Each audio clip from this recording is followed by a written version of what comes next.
each other through it. Come on and see, good movement draws good movement. Welcome to Good Movement Draws Good Movement, the podcast where farmers, ranchers, and rural folks can grow relationally through awareness, understanding, and effective communication. Hey, it's T. I'm your host, and I, along with my guests, will be covering topics related to drawing good movement. Things like self and social awareness, brain science, positive psychology, extending grace, and so much more. We'll share tools that can help you understand why you are the way you are, why others are the way they are, and how you can use that to step out of self-told lies with grace and compassion to draw good movement in conversations, relationships, and life in rural America. Let's go draw good movement. Welcome back to the Good Movement Draws Good Movement podcast. Today we have a guest. Amber Trejo is a licensed marriage and family therapist who specializes in complex trauma and attachment. She owns a private practice in Indianapolis. She's a wife and a mom to 3 boys on her own journey to heal from childhood trauma and break the cycle. Several months back, I found Amber on Instagram where she shares about healing from trauma, relationships, and breaking generational cycles.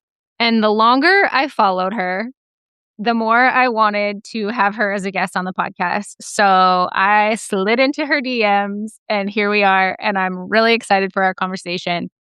Welcome, Amber. Hi, thanks so much for having me on and for that lovely intro. I love that. So I did sort of the formal intro, if you will, but would you take a minute and tell us more about you and how you got to where you are today?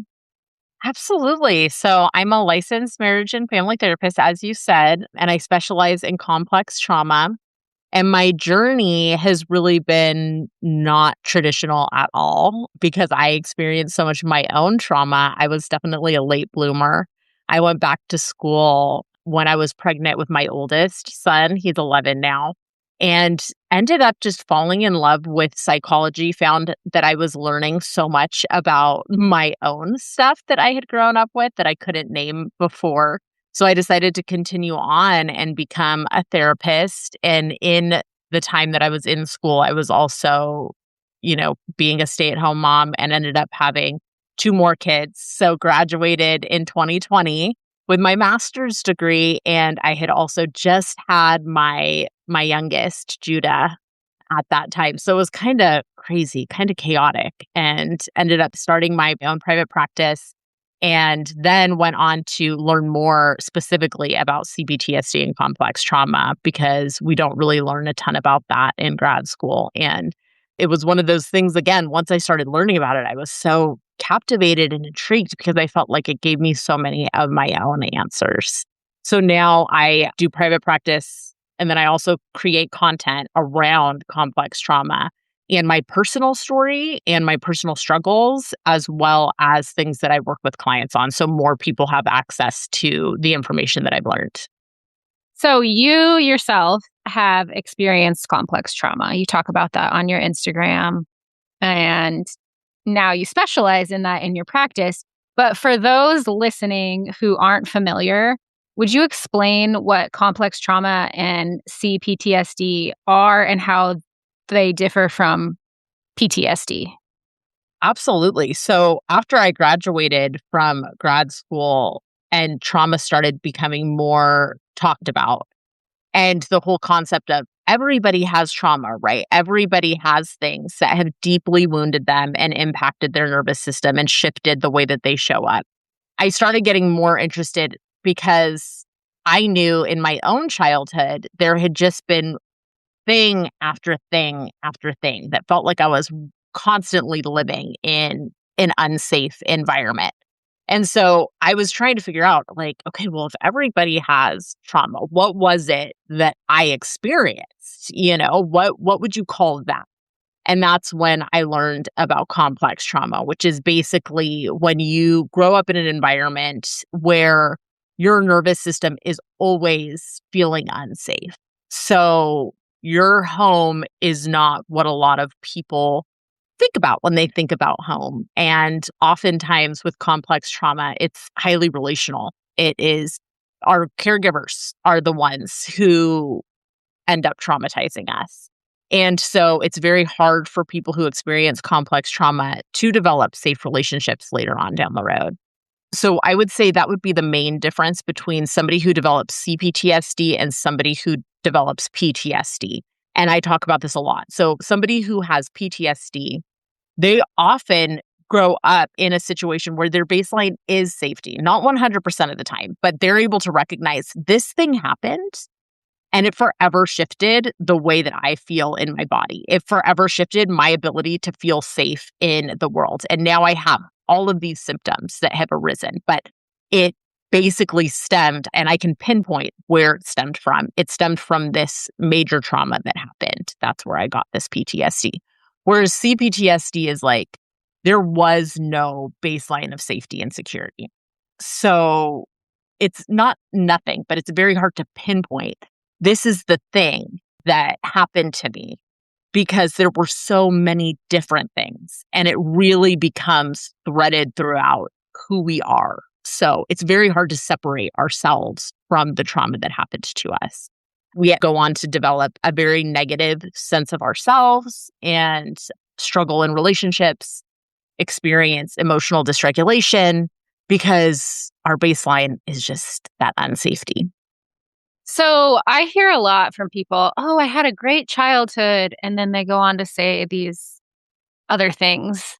And I was one of them. I said, I've had a great childhood. But then when I look back at my childhood and really get honest with myself, I can see things that hurt me and shaped the way that I responded to life and my nervous system reactions and stuff like that. So is that related to complex trauma, or is that a different kind of trauma? It's also related to complex trauma. So a lot of people that I work with, so it's interesting. I wouldn't say necessarily that a lot of them think they came from good childhoods. I would just say that most of them don't recognize how they were traumatized. And one thing I see often with that is emotional neglect, extreme emotional neglect, and extreme emotional unsafety. Those two things are very hard for most people to name. And they think of a good childhood, right? As like, a lot of times, like, well, both my parents stayed married. I never experienced any physical abuse. I never experienced any capital T moment where I was just like, oh my gosh, this is so messed up. But the underlying environment was inherently traumatic because there was no safety around being able to express emotions, or there was no acknowledgement of your feelings. You know, a lot of people that I work with that have those types of situations, a lot of things that happened in their family system were swept under the rug or just never talked about. And so, yes, that would also fall into the umbrella of complex trauma. So is there a situation where it's both and, like, you both felt love from your parents and they did things that missed the mark and hurt you and shaped you? Absolutely. Yeah. Yes. That definitely happens. And for a lot of my clients that have experienced that, what I hear a lot is just a lot of immense guilt about even sharing the ways that they were wounded in their childhoods, especially because a lot of the people that I work with who grow up in environments like that, their parents are cycle breakers. So their parents did break a lot of cycles and they still traumatized their children in other ways. Yeah. I think one of the most impactful phrases that I consumed was in the book Heal Your Life. And I'm drawing a blank on the author's name, but she says, we're all victims of victims. And I was like, oh man, that is Yeah. impactful. Yeah, that hits. That really hits. Yeah. I feel like it's similar to that quote, like hurt people, heal people. And I feel like even with that, I do think there's more nuance there too. You know, I know some abusive people who weren't necessarily victims of abuse in their childhood. So I think that that's also just one of those things that it hits and it also isn't always true 100% of the time. So you just said a lot of your clients who have that both and relationship, like they both knew they were loved and there were areas where they were hurt, which I think is pretty much all of us. But you said they really express a lot of guilt around even saying what hurt them. Do you think that that has to do with how much emphasis that our culture and society puts on being grateful and gratitude? Ooh, good question. I could definitely see it being one piece of that. Absolutely. I also think it's a big product of our family system that we grow up in. I see this in a lot of clients who have emotionally immature parents. Like, you don't have a right to be upset about something because look at everything else that I did.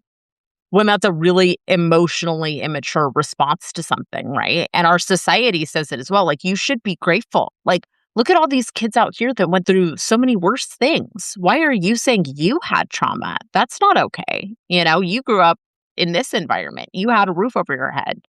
And so, yeah, I think that's a really big piece of it. And I think that there is so much struggle with just accepting that we can be traumatized and we could have also grown up in a home where our parents loved us.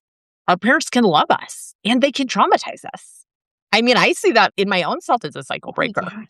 I don't know how you feel, but I'm like, Same. oh my gosh, yeah, I've totally done stuff where I'm like, ooh, shouldn't have done that. Like, I'm sure I've harmed my kids in so many different ways. And they've shared that with me at times. And being able to just say, even though I've done so many things so different than my mom, that doesn't change the fact that, yeah, I have messed up and I have wounded them. And I can be sorry for that and still love them.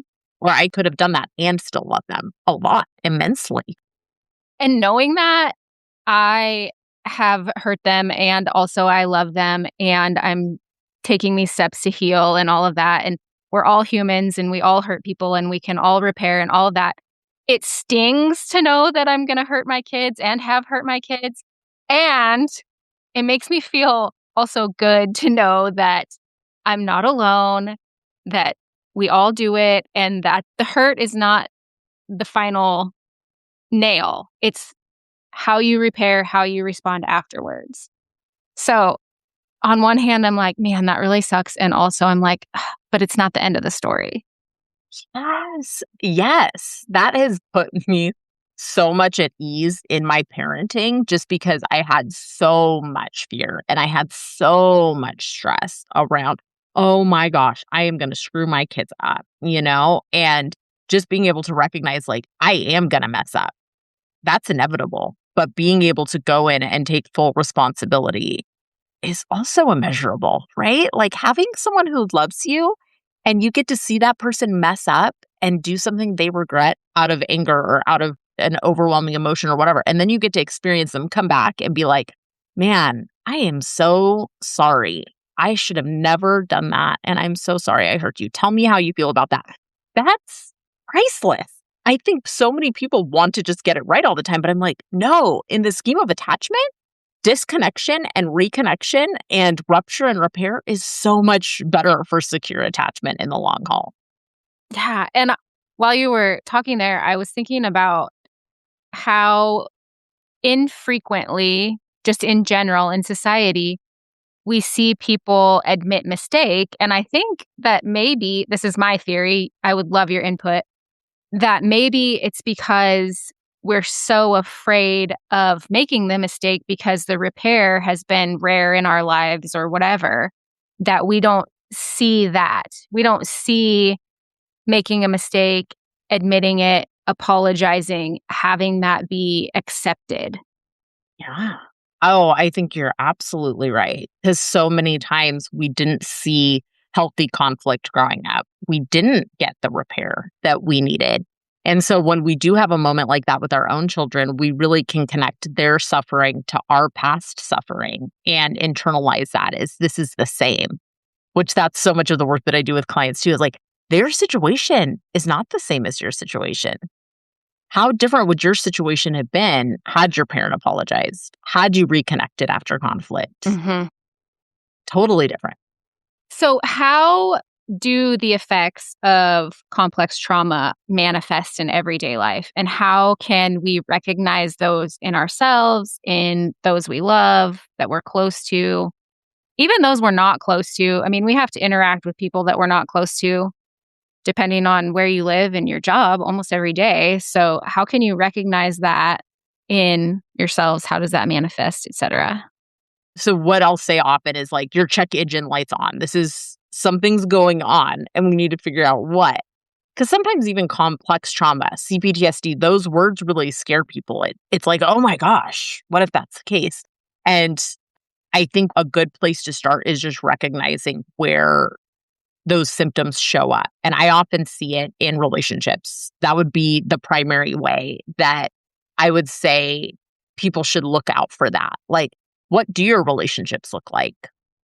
What does it look like when you have conflict in your relationships? Do you feel like you're afraid to say something if someone's upset you about something? Or do you feel like you are scared that someone's going to be mad at you? I feel like that's a really big indicator.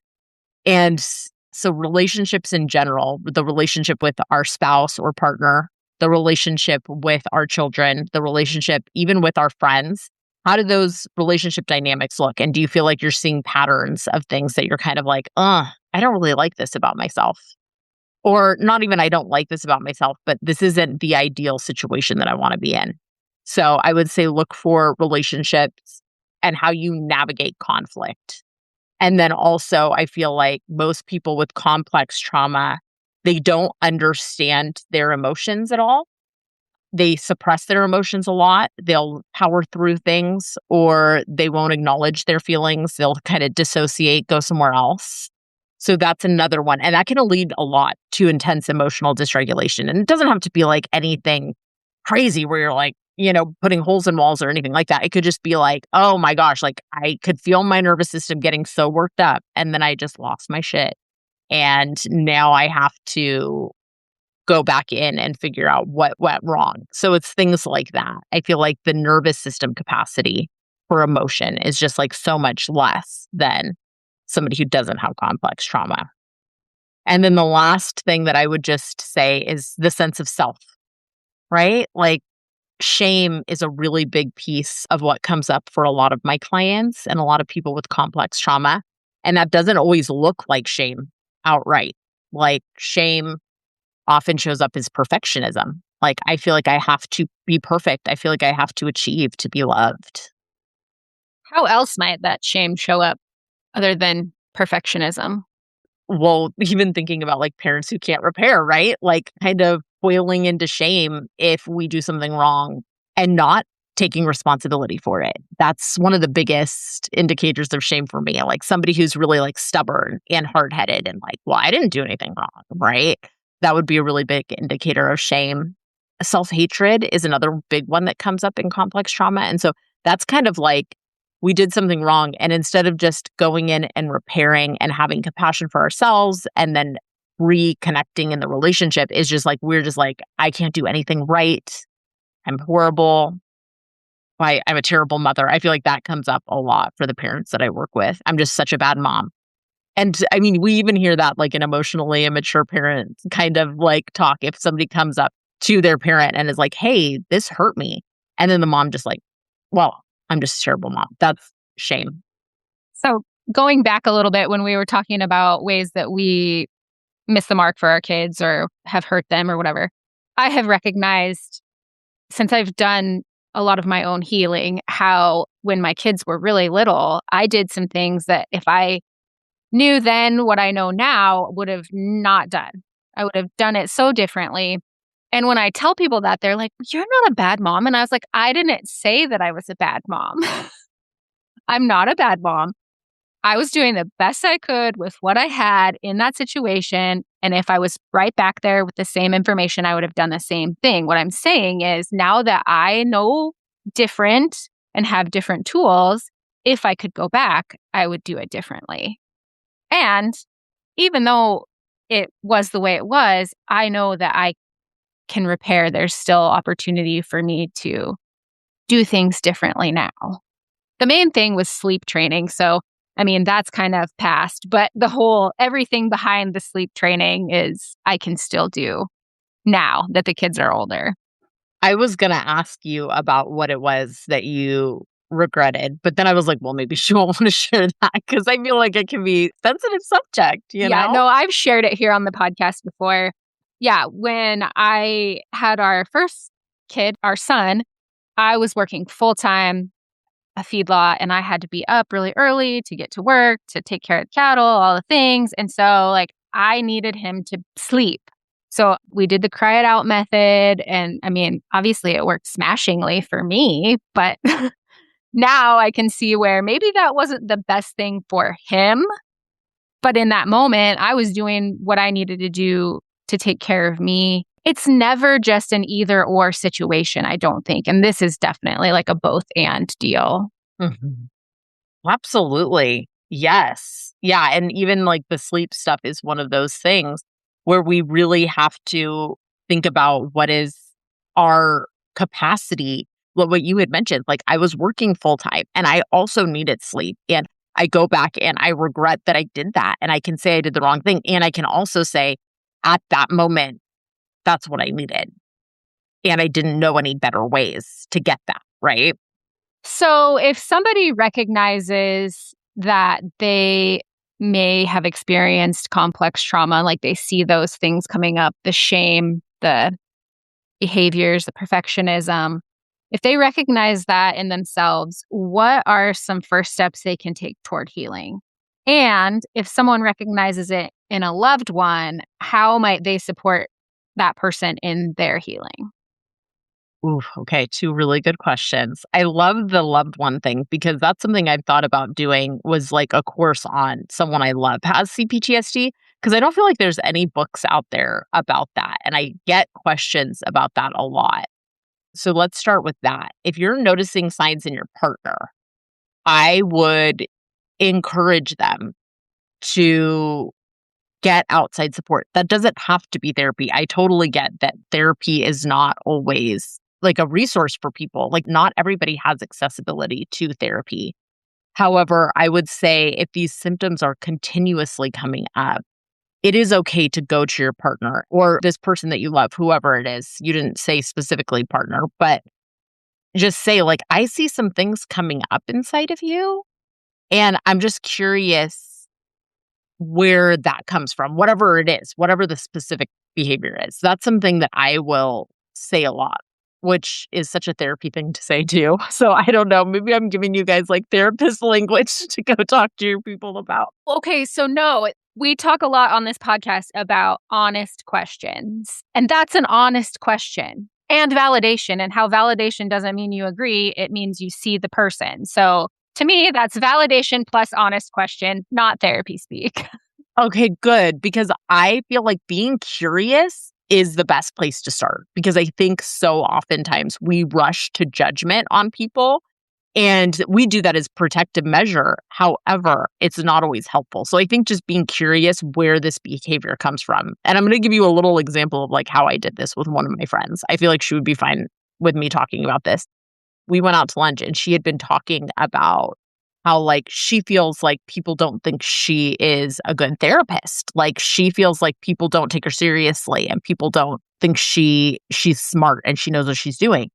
And I just brought up like, I've kind of noticed you saying different things about that. Like, because I've known her for years and we went to grad school together and stuff. And I just said, I've kind of noticed that that's something that comes up for you a lot. And I'm just curious, where do you think that comes from? I was like, because as your colleague, I've never thought that. Like, I've always thought that you sounded like you knew what you were doing. I always thought of you like as very smart and intelligent. And she just paused for a second and realized that it did come up from a past wound, right? But so just being able to be curious about things like that. I wouldn't ever like just go to somebody and be like, I think you have complex traumatic stress disorder. I don't agree with that at all. You want somebody to shut down, lead with that. Exactly. Like, hey, have you ever thought about the fact that you probably have C-PTSD? Like, that's not going to be a good one.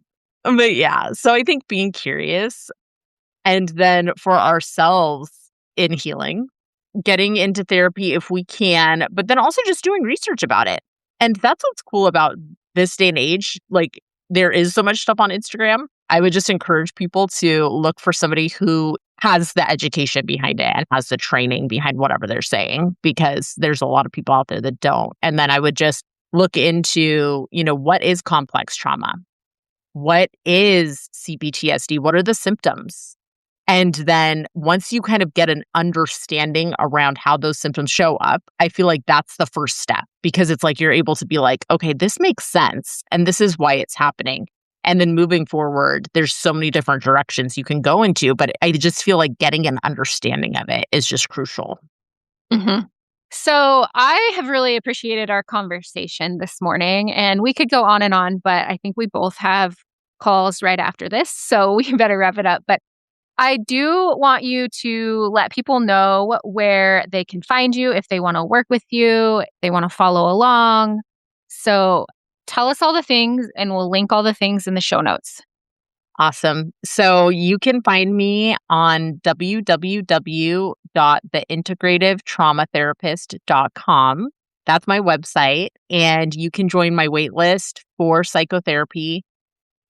I do have a bit of a wait list, and I only see clients in Indiana, but I would love for you to reach out and contact me if you're looking to get into therapy and you struggled with complex trauma or C-PTSD.